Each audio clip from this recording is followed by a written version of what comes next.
fica então a educação frente a essa crise de valores, frente a essa modernidade líquida, né?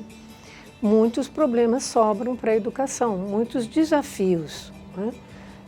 Não é que antes a educação não tinha desafios, tinha muitos e também tinha muitos problemas. Hoje os problemas são novos, né?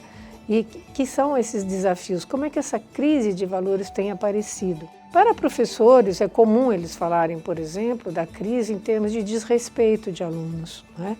Eles acham que nunca teve tanto desrespeito como está tendo agora, tanta indisciplina, tanta violência, né? Diretores de escola, por exemplo, né, tem dados que mostram, os dados do SAEB de 2017, né, que mostram que a disciplina é a segunda grande queixa, né, dos diretores e dos professores, né, sendo apontada como o que mais dificulta, né, nas relações escolares, né, o que mais dificulta a pedagogia da escola.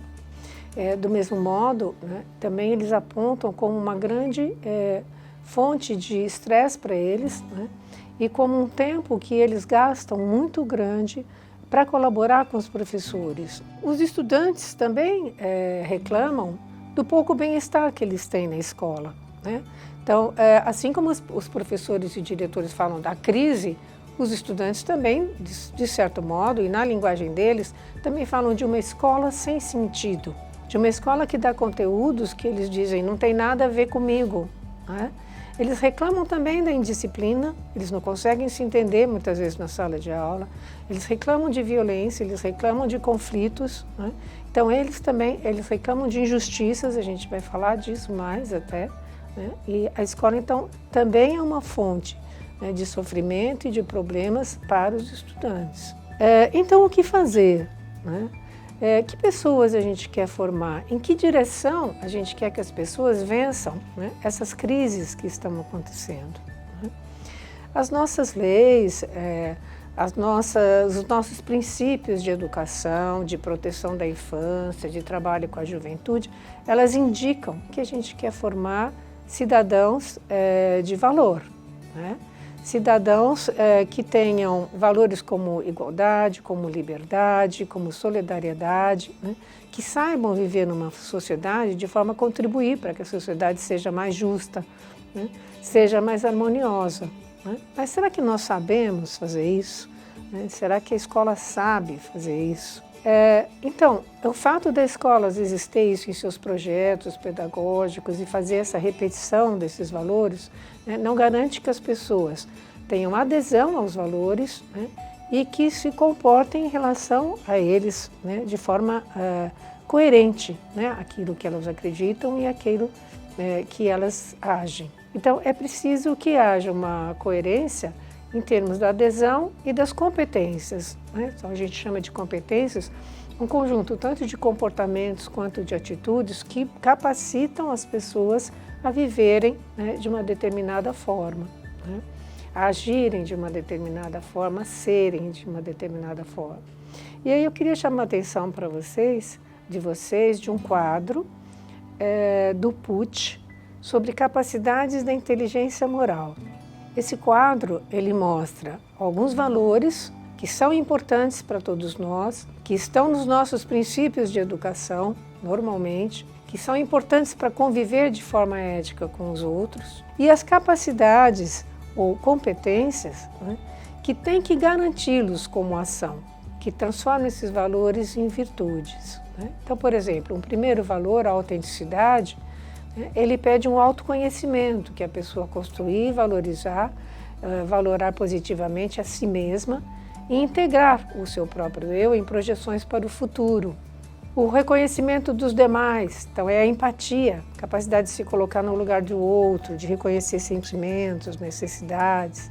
A justiça, né? Então ser capaz de ser justo nos sentimentos, nos julgamentos morais, ter uma sensibilidade moral para identificar problemas que são morais e ser capaz de pensar nesses problemas, né? De modo solidário, de modo justo. A vontade e o entendimento, então é a habilidade do diálogo, capacidade de intercambiar pontos de vista, né? Pensar no ponto de vista dos outros e ter essa intenção de entender o outro.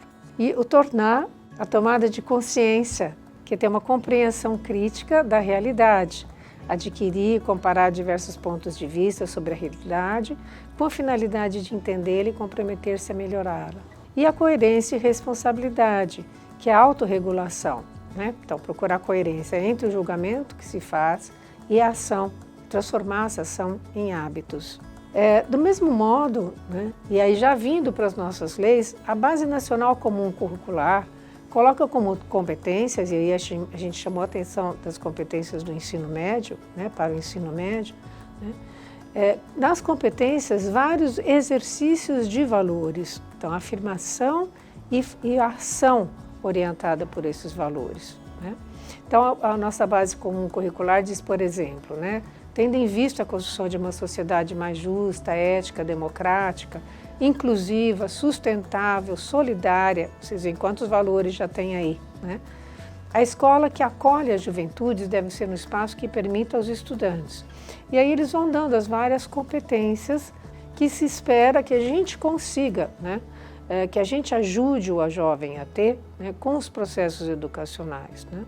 Eu chamo a atenção, por exemplo, para a terceira, né, que vocês têm aí no quadro, promover o diálogo, o entendimento e a solução não violenta de conflitos, possibilitando a manifestação de opiniões e pontos de vista diferentes, divergentes ou opostos. Então é o saber dialogar, né, é ter a empatia para poder ouvir as pessoas. Então vocês veem que como essas competências chamam a atenção para valores, né? Na quarta competência, por exemplo, vocês têm ali combater estereótipos, as discriminações, ou seja, respeitar a igualdade das pessoas e as suas diferenças, né? Valorizar a participação política, então respeitando as liberdades civis garantidas no Estado Democrático de Direito, né?